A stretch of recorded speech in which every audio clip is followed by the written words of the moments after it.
I'm John Henderson. I live in Denver, Colorado.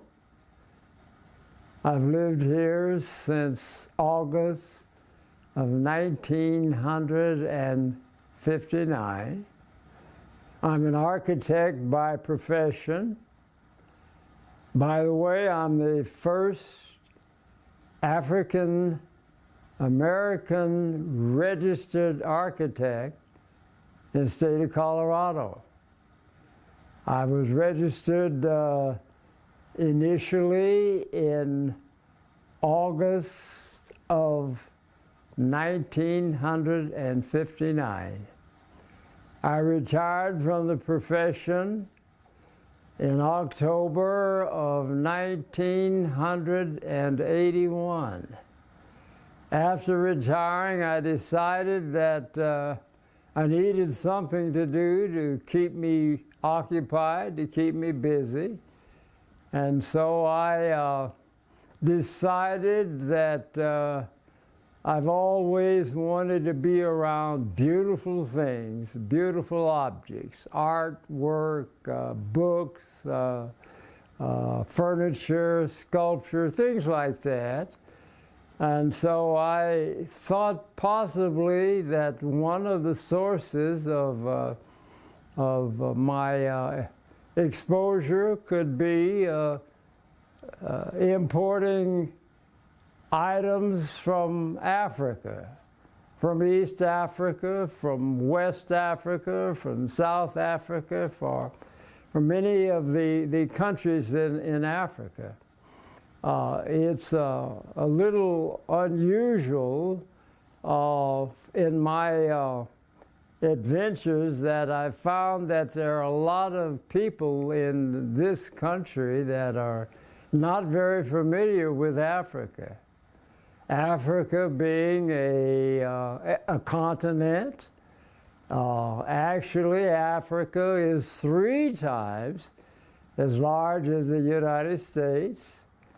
And there are presently about 55 different countries on the continent. I had the fortune in 1996 to visit South Africa. I was there for a period of approximately a month. And was very, very excited about the infrastructure, about the people, about the country, about the progress that had been made since 1994 when President Mandela was released from prison. South Africa is composed of many different groups of individuals. There are people from East India.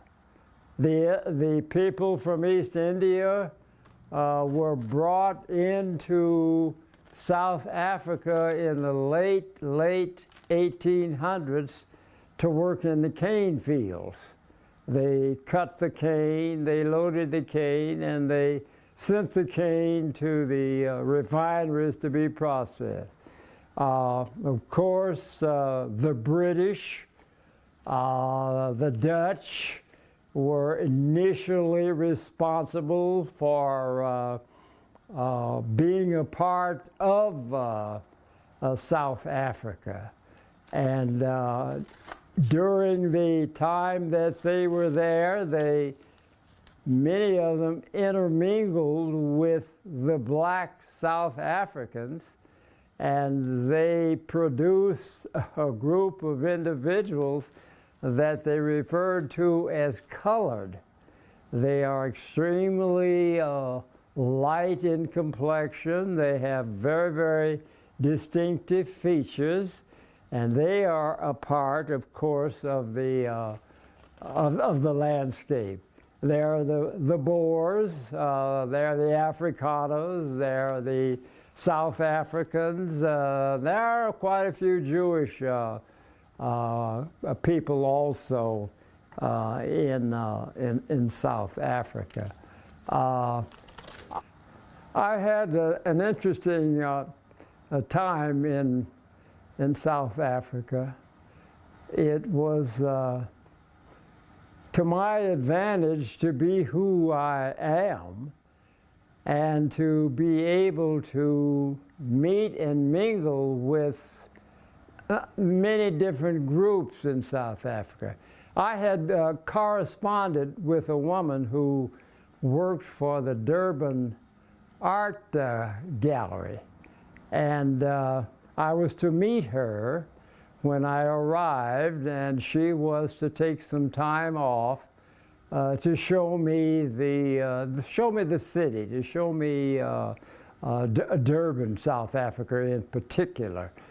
I arrived at the Durban Art Gallery to meet this young woman, and I was met by an African woman who spoke to me in Zulu.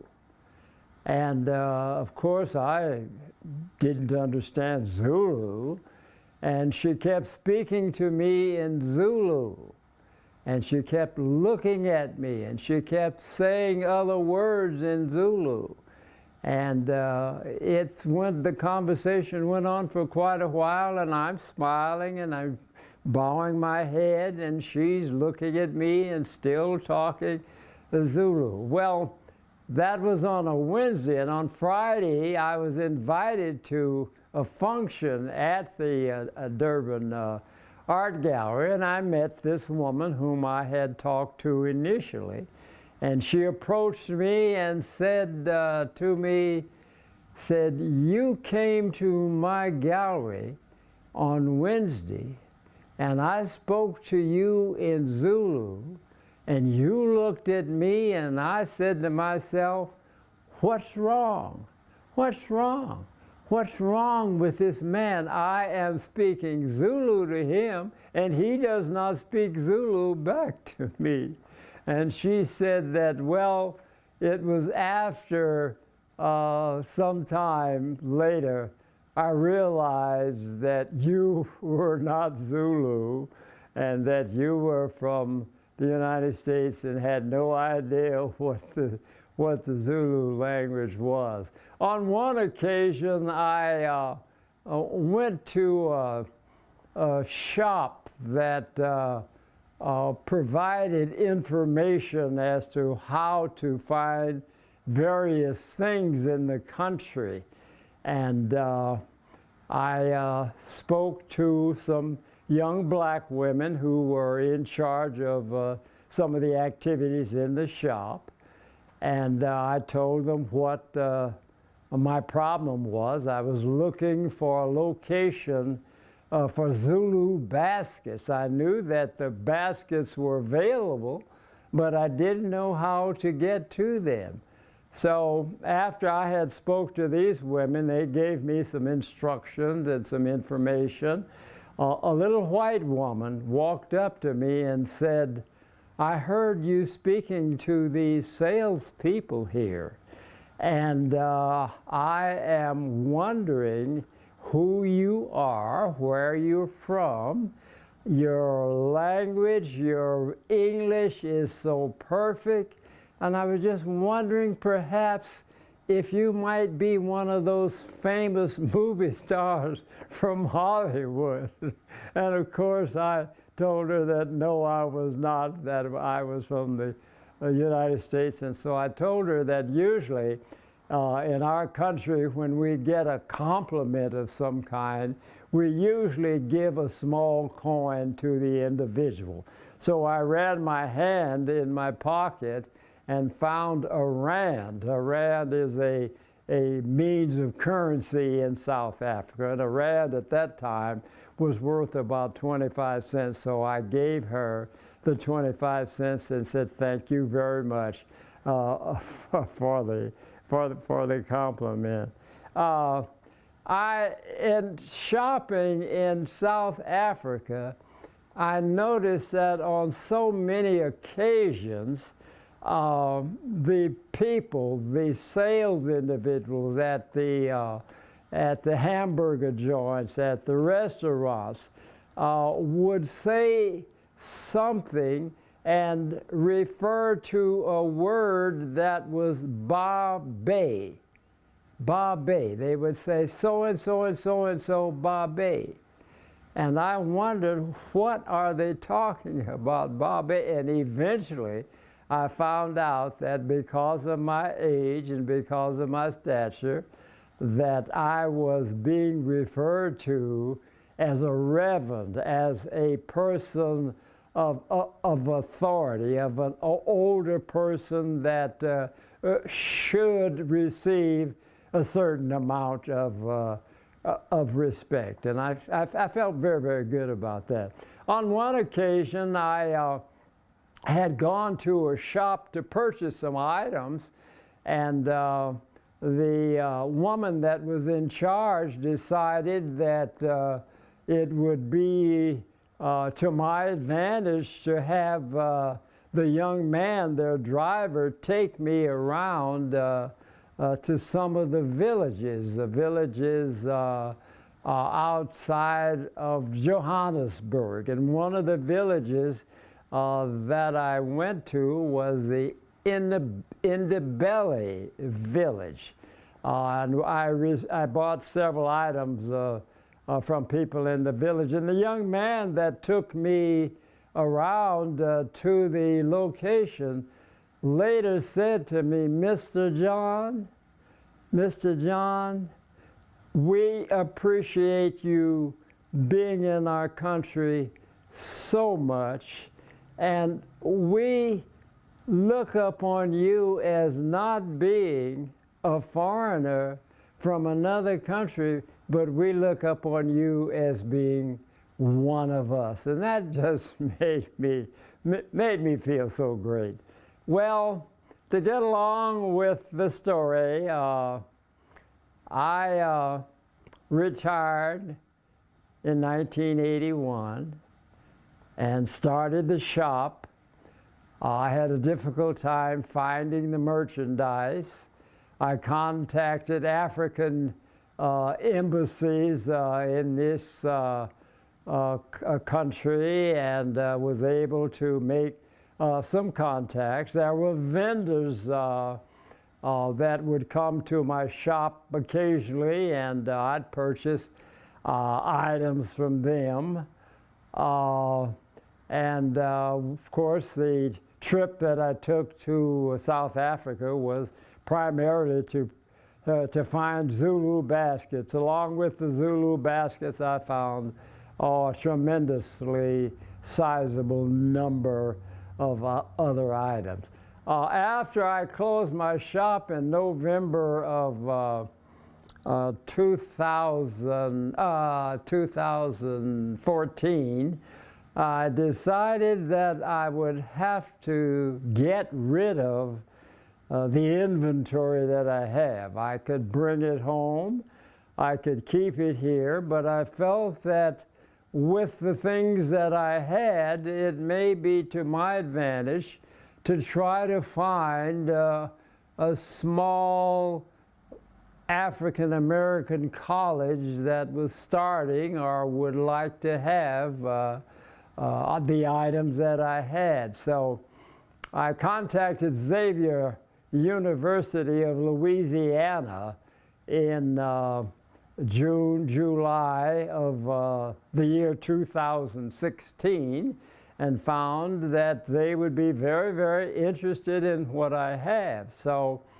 on October the 16th, I made a trip to New Orleans along with my son, along with friend Ken Walker, and also with a friend whose name is Jerry Kuzak, who lives in Chicago. These individuals had been responsible for helping me correspond, make contact with the university. So we went to the university.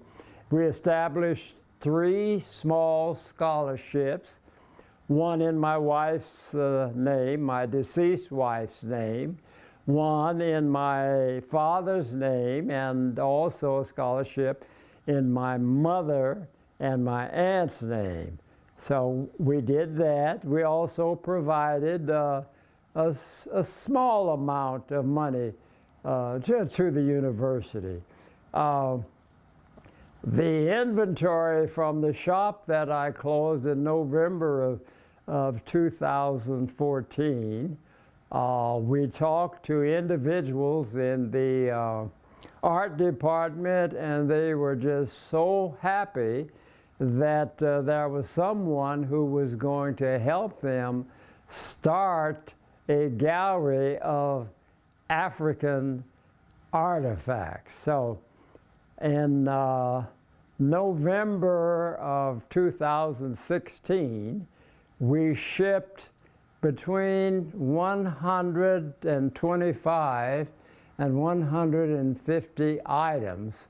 We shipped them, we had them packed and loaded. There were probably as many as, I think we did a total of 12 boxes. So we shipped all of the merchandise that we had excess of to the university.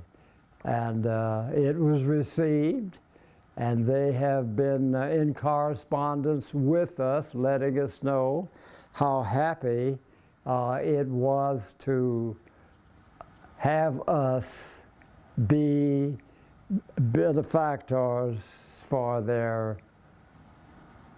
operation. You want to cut it? The piece that I'm covered with is called the Kuba cloth, K-U-B-A. And this particular piece is from the Kuba tribe in the Democratic Republic of the Congo. Now that country was formerly named Zaire, and prior to that it was the Belgium Congo. Now this piece is used primarily by women to cover their bodies with at funerals. The backside of this material is made by the men in the tribe, and the women do the applique, or they do the designs. This piece is probably about 3 feet wide and maybe as much as probably about 20 feet in length. We have donated from our collection 2 of these pieces to the museum at Xavier University. My son and I were looking in a furniture catalog a few days ago, and we found reproductions of this material. It had been used to make bedspreads, it had been used to make pillows and things like that. So it is becoming extremely, extremely popular. This piece is from the Kuba tribe in the Democratic Republic of the Congo. The doll that's sitting on my lap is from the Ndebele tribe. The Ndebele tribe is located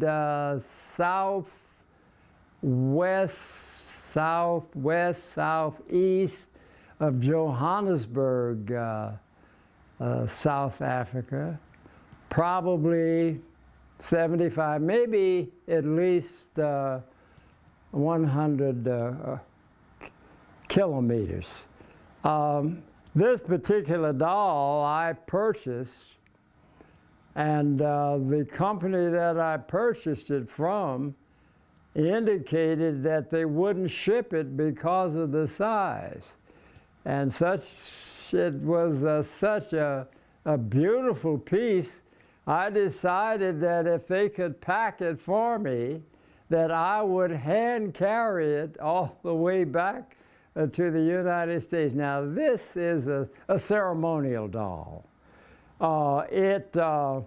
Supposedly, these come in many, many sizes, from 8 or 10 inches to this size, which is almost 4 feet tall.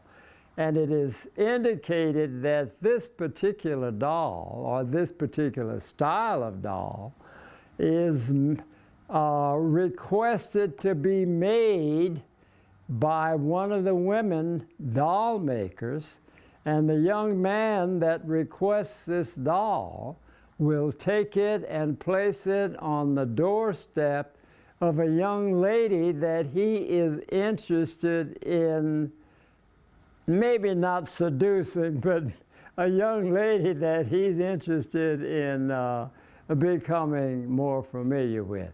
Also, there's a second style of the underbelly dolls, and that's a doll that is given to the young women when they reach the age of being introduced or being a part of the tribe.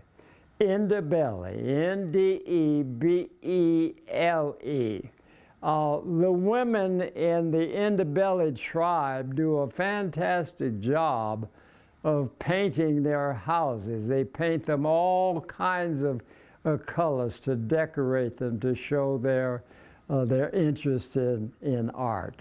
I'm holding a strand of beads from Botswana. Botswana is a country in southern Africa. It's just north of South Africa. The beads are made from the eggshell of the ostrich. The beads are broken into pieces about 1 inch square, and a hole is drilled into the center of the piece of ostrich eggshell, and with their teeth or with a tool, the pieces are made much, much smaller. Now, this is a small necklace. The necklaces that we gave to the university, some of them are as much as maybe 3.5 meters in length. The people that are responsible for constructing or making this particular piece are individuals from the Herero, Herro, from the Herero tribe. And the Herero tribe is very, very active in the Kalahari Desert in Botswana. I'm holding a piece of currency. This particular piece was used in West Africa in the years prior to 1900. The countries that colonized West Africa after 1900, the people were advised as to their habits of doing business. And they were told at that time that this particular piece could no longer be used as currency, and that the country where this is from introduced the French franc. This particular piece is an extremely large piece and was used at one time as a means to provide futures. Futures being used possibly for the purchase of cattle. You could buy maybe 2, maybe 3 cattle with this individual piece. And the cattle, of course, could provide futures in that they could have additional cows. Or if you were shrewd enough, this piece could be used to purchase a wife with. And of course, the wife being an individual that also could provide futures in that she could have children. The children could add to the family, and they in turn could be a part of the activities of the tribe. This piece is from West Africa, from what was the Belgium Congo. I'm holding a cowbell.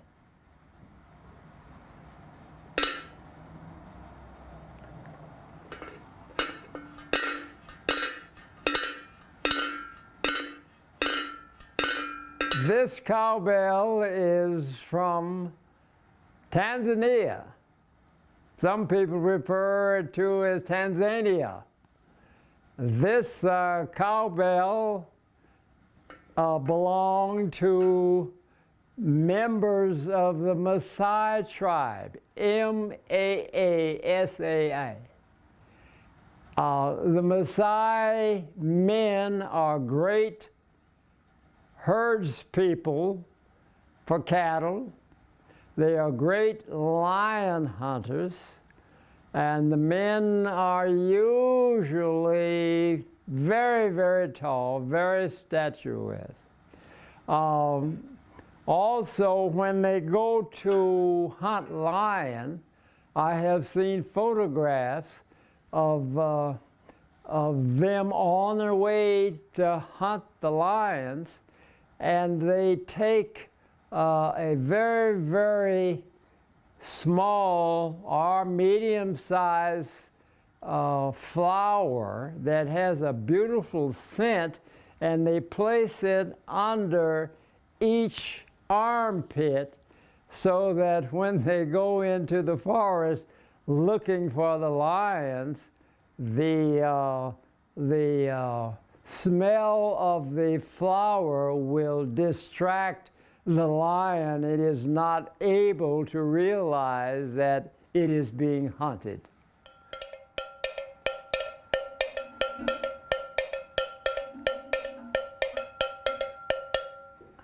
That's the sound of another cowbell.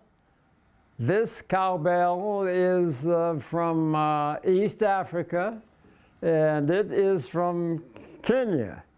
Of course, they put the bells on the cows so that they could locate them in the forest, locate where they are, and the different bells will also allow the individuals to realize that that sound is from a cow that I own. I'm holding 2 dolls. Both dolls are from Botswana. This particular doll and its dress was used in Botswana prior to 1900. Now this particular style of doll goes along with several other styles of doll. There's the puberty, there's the pre-puberty, there's the adult, and then there is the traditional or elder doll. The German missionaries came into Botswana in the late 1800s and suggested that the women change the style of their dress. The women dressed like this, in this type of uniform, and with leather and beads. So the German missionaries came in and suggested that instead of dressing as we have shown, that the women use cloth. And in suggesting that the women use cloth, it also provided funds for the German missionaries, because they could order cloth from Europe and sell that, whereas in the older style, this material was used, made from animal skin. The natives, the men in the tribe provided this. The German missionaries sold this material to the women in Botswana. And today the women in Botswana still use the cloth, and this is a headdress that is still used as of recently. A food container.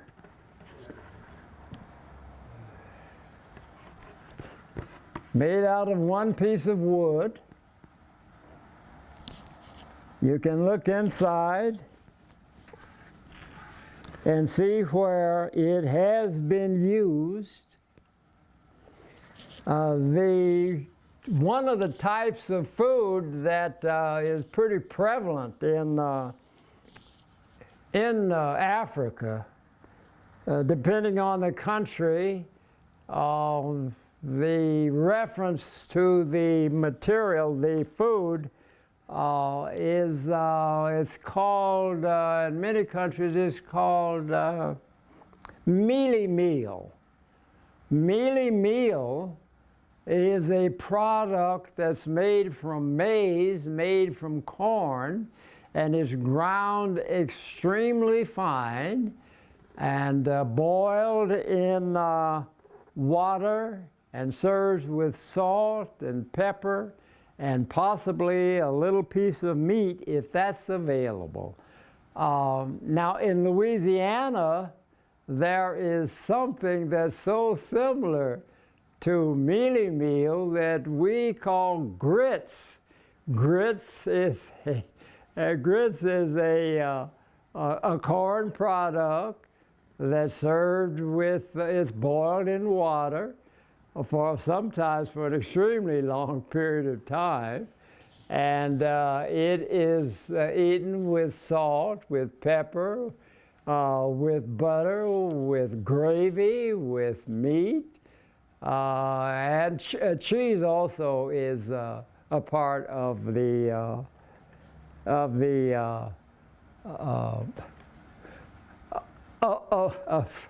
grits. I grew up in Wichita, Kansas, and I was 18, 19 years old before I knew there was a grit. I went to Louisiana to attend a small a black university, and grits happened to be one of the mainstays, one of the foods that you got a lot of. You didn't get rice, you didn't get potatoes, but grits were available for you.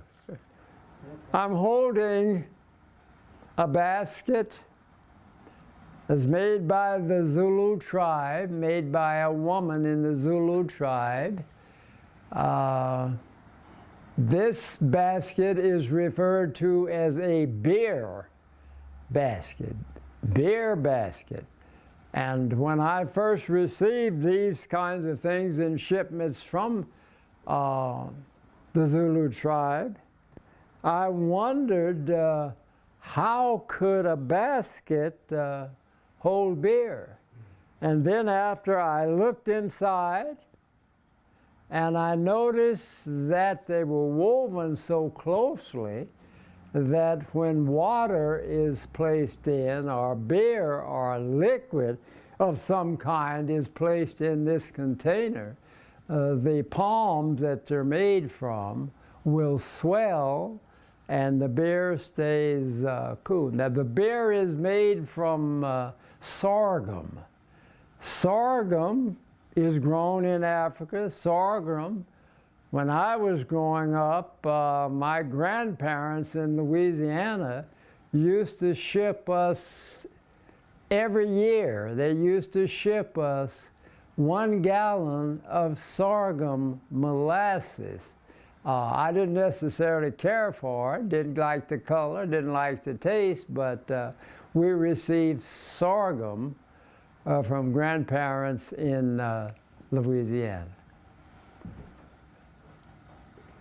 I'm holding a traditional clay beer pot.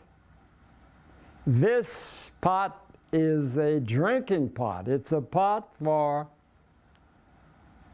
drinking beer from. This particular pot was made by one of the foremost ceramists in South Africa.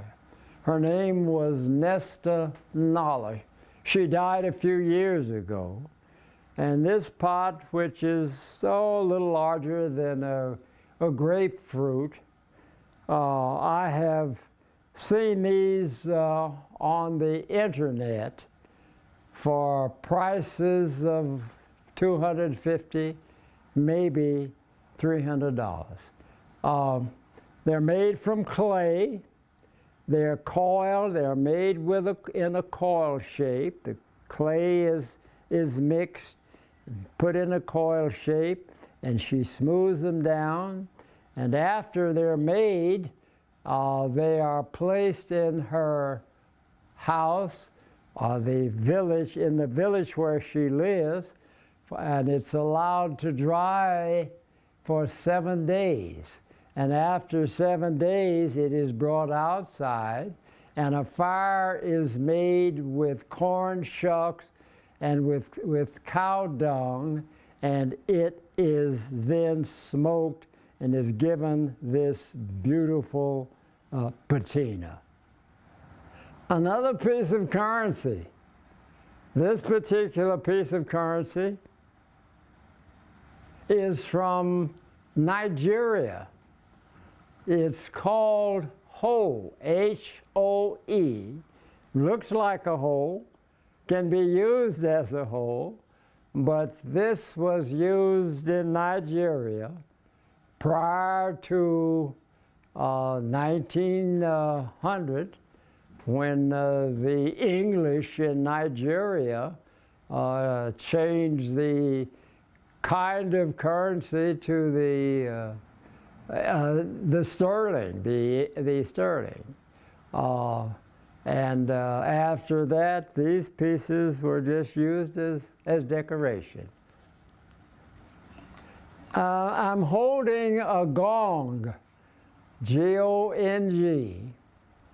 This is from the Republic of the Democratic Congo, which was Zaire, and prior to that it was the Belgian Congo. This particular instrument is used in the tribe for special purposes. This particular piece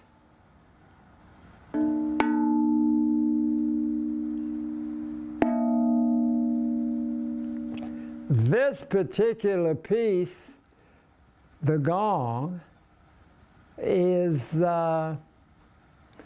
used to request permission from the spirits to allow the individuals in the tribe to have parties, to have get-togethers, to have festivals. So I don't know specifically how they find out that the spirits have given them the authority or the privilege to go ahead with whatever they want to do.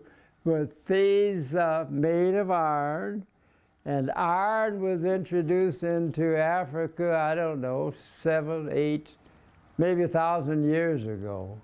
And they do such a beautiful job of putting these kinds of things together. And many of us in this country assume or think that people in Africa are running around in the forest, not being able to create interesting items. But when we look at many of the artists, the Impressionist artists in France and Germany, they purchased these kinds of items. They purchased paintings. They purchased items that they used as an influence in some of the things that they did. Picasso happened to be one of them. He had depicted similar kinds of things in some of the drawings that he did. A gathering basket from the Zulu tribe in South Africa. The Zulu tribe, the women that do these baskets spend months putting something like this together. This particular one is used to gather vegetables, to gather fruits, to gather seeds, to gather whatever is grown that's needed. Also, the women, because of the shape of this basket, can take it and balance it on their heads as they walk along with so many other kinds of activities that they're involved with.